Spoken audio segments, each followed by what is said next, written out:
पहले 2 लाइन बोलना चाहूँगी कि विरासत में मिली ज़मीनों का रुतबा हमें मत दिखाओ। विरासत में मिली ज़मीनों का रुतबा हमें मत दिखाओ।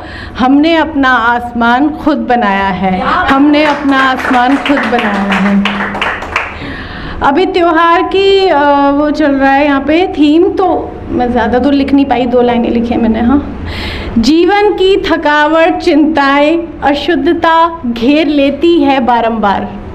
जीवन की थकावट, चिंताएं, अशुद्धता घेर लेती है बारंबार। शुभता, ऊर्जा, समृद्धि, शांति लेकर हमेशा आते हैं कोई ना कोई त्यौहार। तो ये खाली 2 लाइनें इसलिए हैं क्योंकि हर कोई अपनी ज़िंदगी में जब थकावट फील करता है ना, तो मुझे ऐसा लगता है जो सनातन में जो वो हैं त्यौहार हैं, आप देखिएगा कि 15 दिन में कोई त्यौहार, महीने में, 1.5 महीने में, वो हमें रिचार्ज करने के लिए आते हैं, तो हमें वो मनाने चाहिए। जैसे अभी हमारी शायद आने वाली पीढ़ी बोलने लगी कुछ नहीं होता, कुछ नहीं होता, बात सही है, लेकिन उसके बाद फिर तुम्हें डिप्रेशन, एंग्जाइटी भी होता है, उसके बाद वो होता है, फिर जब कुछ नहीं होता तो फिर वो होता है। तो हमें मुझे ऐसा लगता है कि हमें अपनी ना संस्कृति और सभ्यता से जुड़े रहना चाहिए, क्योंकि उसके बहुत ज़्यादा सकारात्मक प्रभाव हमारे जीवन में पड़ते हैं। अभी जो घटनाएं हुई हैं उसके बाद तो सही बात है कि कुछ भी लिखने को मन नहीं करता। हम लोग तो ब्लैंक हो जाते हैं, क्योंकि हर स्त्री ना उसे महसूस करने लगती है कि उसके साथ जो भी वो घटनाएं हो रही हैं, तो उसने कितना दर्द सहन किया होगा, कितना वो।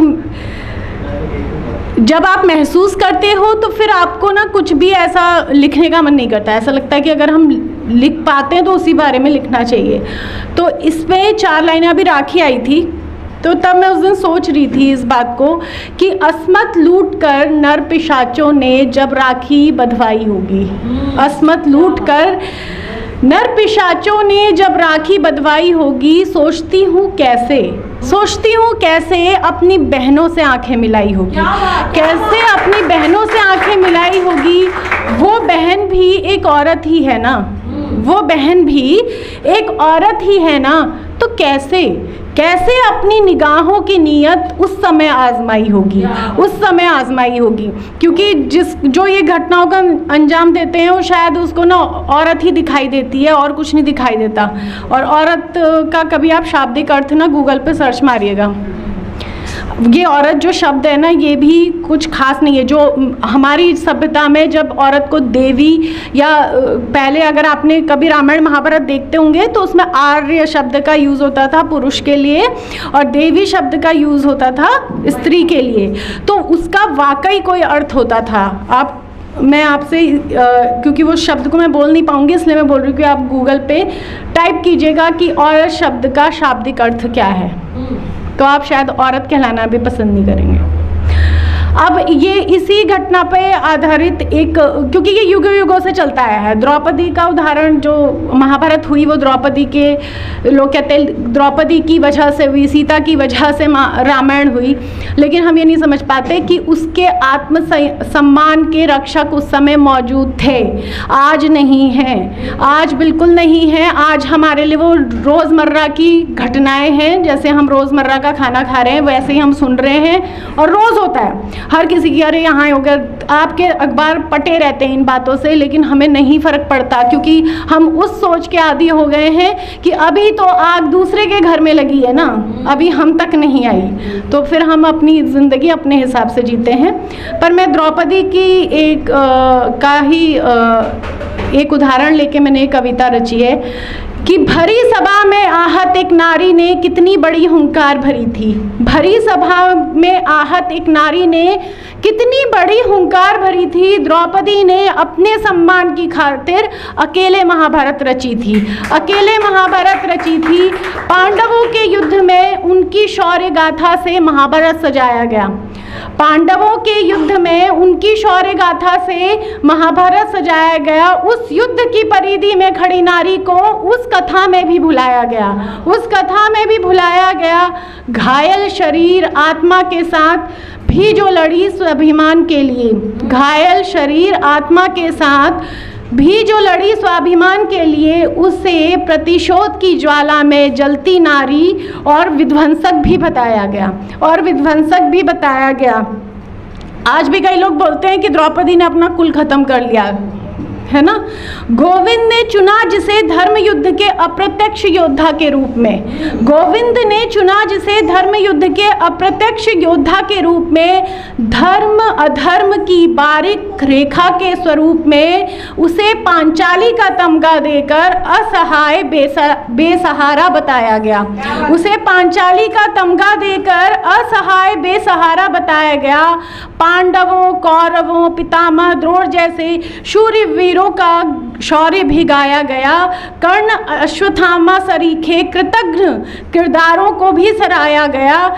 लेकिन कुंती, गांधारी, सत्यवती के अंतर्द्वंद को वहाँ भी नकारा गया। कभी आप पढ़िएगा कुंती, गांधारी, सत्यवती की कथाएं आप पढ़िएगा कि उन्होंने कितने त्याग किए थे उस कुरु वंश को रखने के लिए। वहाँ उनकी कोई कथाएं आपको वहाँ महाभारत के उसमें नहीं मिलती, वो अलग से आप पढ़िएगा तो आपको लगेगा कि पुरुष ना हमेशा पुरुष ही रहा है। तब भी पुरुष समाज भूल गया सशक्त नारियों को उभारना। द्रौपदी के अंतर्मन की चित्कार को महाकाव्य की कथा में भी उभारना। कब तक सशक्त नारियों की कथा उपेक्षित रखी जाती रहेंगी? उनके अंतर्द्वंद की व्यथा को दरकिनार कर सिर्फ पुरुषों के वर्चस्व की महाभारत लिखी जाती रहेंगी। तो ये तो है कि जो भी हम समझ पाते हैं या महसूस कर पाते हैं उसमें। आँखों की अपनी खूबसूरत दास्तां है, खुशियों से ही नहीं दिल के दर्द से भी इसका रूहानी वास्ता है। अच्छा, एक कोशिश करना चाहती हूँ, वो किस लिए, इसी मंच पे क्यों? सवाल होता है कि इसी मंच पे क्यों? इसलिए क्योंकि इसी मंच ने मुझे बोलना सिखाया था। मुझे लिखना तो आता था लेकिन मुझे स्टेज फेयर था, मैं नहीं बोल पाती थी। तो ये चेतना ने ही सिखाया। तो जब भी कुछ नई चीज़ मुझे आजमानी होती है अपने में इम्प्रूवमेंट के लिए, तो मैं चेतना मंच ही चुनती हूँ उस दिन के लिए। हो सकता है कमी हो, लेकिन कोशिश है, तो हो सकता है आपको पसंद भी आए। ये मैंने ना शहीदों के लिए लिखी थी, तो ऐसे मैं गा के करना चाहती हूँ, जो मैं कभी फॉर्म ट्राई नहीं करती गाने वाला। तो जो भी है झेल लेना, जैसे भी होगा, ठीक है। कफन में लिपटे बदन एक अजाब होते हैं, कफन में लिपटे बदन एक अजाब होते हैं।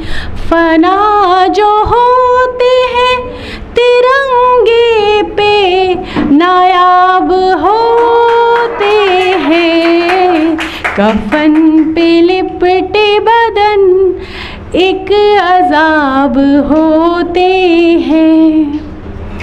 सिमट के रहती है जितनी खोई सी वो आँखें, सिमट के रहती है जितनी खोई सी वो आँखें। उन्हीं आँखों में कितने सवाल होते हैं। फना जो होते हैं तिरंगे पे नायाब होते हैं।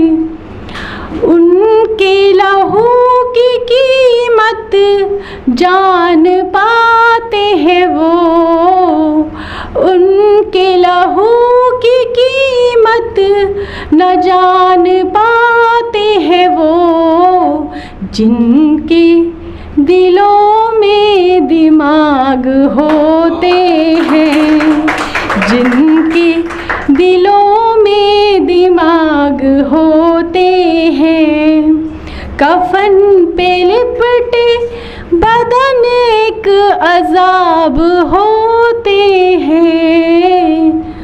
वो फक्र करते हैं उन पर ताउम्र खामोशी से, वो फ़क्र करते हैं उन पर ताउम्र खामोशी से। एहसासों के वो दामन पाक होते हैं, एहसासों के वो दामन पाक होते हैं। कफन में लिपटे बदन एक अजाब होते हैं। बहुत बहुत शुक्रिया।